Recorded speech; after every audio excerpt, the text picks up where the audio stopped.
You have got people like Alexandria Ocasio-Cortez and Bernie Sanders, and I guess now the entire Democrat field just about, telling us that private property is bad, it's wrong, we need to take away private property. In the extreme case, we need socialism, we need socialist programs. That is the line. So people feel shame for owning private property. Why do you have the right to own something if that guy on the street doesn't have the right to own it? Why do I have the right to own my car when the bum drinking booze out of a plastic bottle on the street doesn't own a car?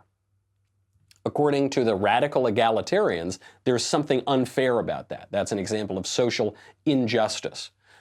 Actually, though, private property is great. Private property is one of the best things ever, and shared property is not that great.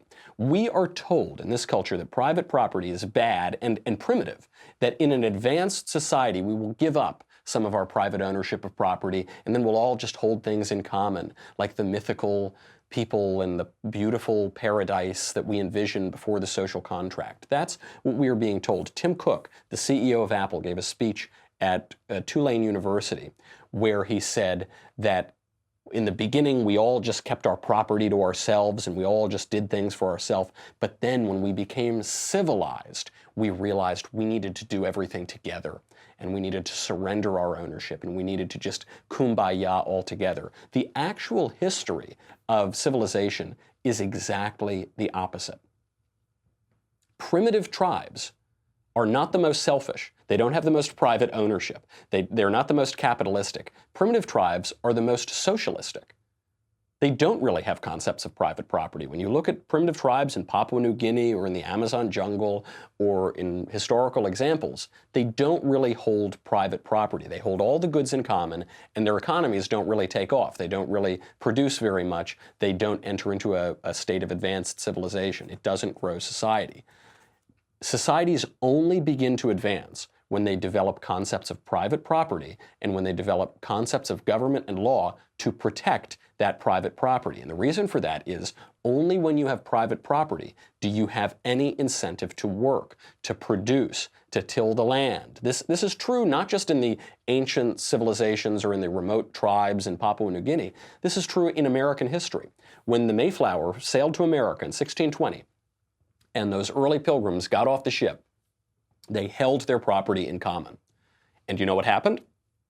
They starved. They had a very terrible first winter. They had a very terrible second winter. It was only after they started to institute capitalist reforms that they had abundance. This is well attested to in the diaries of the governor of Plymouth, Governor Bradford.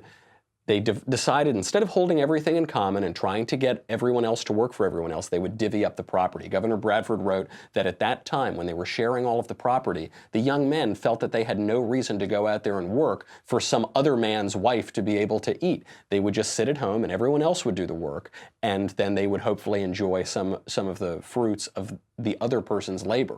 This is what happens in communist governments. Perhaps it starts out with good intentions. Usually it doesn't, but let's say that it did start out with good intentions. The trouble is in the system itself.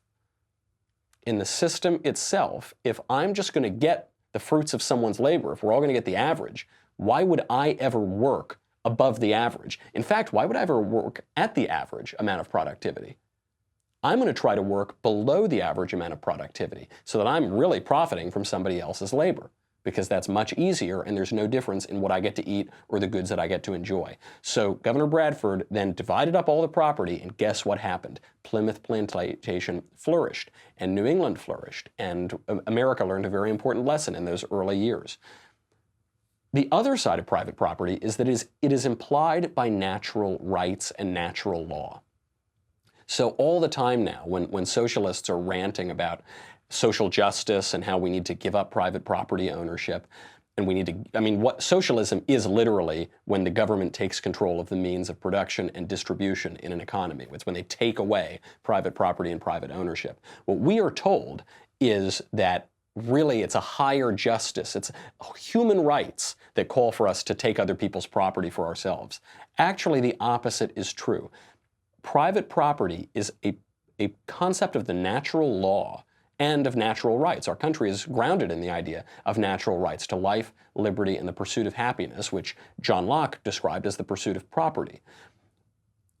Why is private property implied by natural rights and natural law? It's because it is a consequence of my liberty. So I have life, I have this life that I was given, and I can act freely in it. So I act freely and I work and I occupy certain places.